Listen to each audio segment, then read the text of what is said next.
2024 മുതൽ നാറ്റയുടെ പരീക്ഷയ്ക്ക് കാര്യമായൊരു വ്യത്യാസം വന്നിട്ടുണ്ടായിരുന്നു. അതായത് 11ൽ നിന്ന് 12ലേക്ക് നമ്മൾ പ്രവേശിക്കുന്ന സമയത്തും 3 പ്രാവശ്യം എഴുതാം, അതുപോലെ തന്നെ 12th കഴിഞ്ഞിട്ടും നമുക്ക് 3 പ്രാവശ്യം എഴുതാം, അങ്ങനെയൊക്കെയുള്ള രീതി ഉണ്ടായിരുന്നു. അപ്പോൾ ഇതിൽ 2024 എന്ന് പറയുന്ന വർഷത്തിൽ, അതായത് കഴിഞ്ഞ വർഷം നിങ്ങൾ 3 അറ്റംപ്റ്റ് കൊടുത്തിട്ടുണ്ടായിരുന്നു എന്ന് വിചാരിക്കൂ. എന്നിട്ട് 2025 വീണ്ടും നിങ്ങൾ ഈ പരീക്ഷ എഴുതാൻ ശ്രമിക്കുകയാണ്. എന്ത് സംഭവിക്കും? അപ്പോൾ 2024 നമ്മൾ പരീക്ഷ എഴുതി ഒരു വാലിഡ് സ്കോർ അവിടെ ലോക്ക് ചെയ്ത് വെച്ചിരിക്കുകയാണ്. എന്നിട്ട് നിങ്ങൾ 2025 വന്നു. 2025 ഒരു അറ്റംപ്റ്റ് മാത്രമാണ്, 3 അറ്റംപ്റ്റ് നിങ്ങൾക്ക് ചെയ്യാവേ, പക്ഷെ നിങ്ങൾ ഒന്നേ ചെയ്യുന്നുള്ളൂ എങ്കിൽ 2024ലെയും 25ലെയും സ്കോർ നോക്കിയിട്ട് ഏതാണോ അതിൽ ഏറ്റവും കൂടുതലുള്ളത് അതിനവർ കൺസിഡർ ചെയ്യും.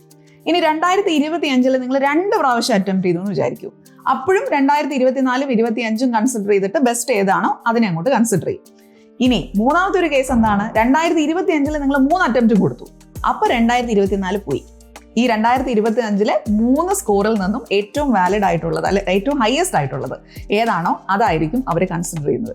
ചുരുക്കി പറഞ്ഞു കഴിഞ്ഞാൽ 2024 നിങ്ങൾ പരീക്ഷ എഴുതിയിട്ടുണ്ട് എങ്കിൽ അവിടെ ഒരു സ്കോർ 2024 സ്കോറായിട്ട് ലോക്ക് ആവും. അത് 1 അറ്റംപ്റ്റ് ആണെങ്കിൽ 2 അറ്റംപ്റ്റ് ആണെങ്കിലും 3 അറ്റംപ്റ്റ് ആണെങ്കിലും 24 ഒരു സ്കോർ നിങ്ങൾക്ക് ലോക്ക്ഡ് ആണ്. അത് വെച്ച് ഇവിടെ നിങ്ങൾ എത്ര അറ്റംപ്റ്റ് ചെയ്യുന്നു, 1 അറ്റംപ്റ്റ് ആണ് എങ്കിൽ ഇത് രണ്ടും വീണ്ടും കാൽക്കുലേറ്റ് ചെയ്യപ്പെടും, 2 അറ്റംപ്റ്റ് ആണ് എങ്കിൽ അവിടെയും കാൽക്കുലേറ്റ് ചെയ്യപ്പെടും. പക്ഷേ ഈ വർഷം നിങ്ങൾ 3 അറ്റംപ്റ്റ് കൊടുത്താൽ എന്ത് പറ്റും? 24 പോയി, 25ൽ നിന്ന് ഏറ്റവും ബെസ്റ്റ് ഏതാണോ അതെന്ത്? Keep going. Happy learning.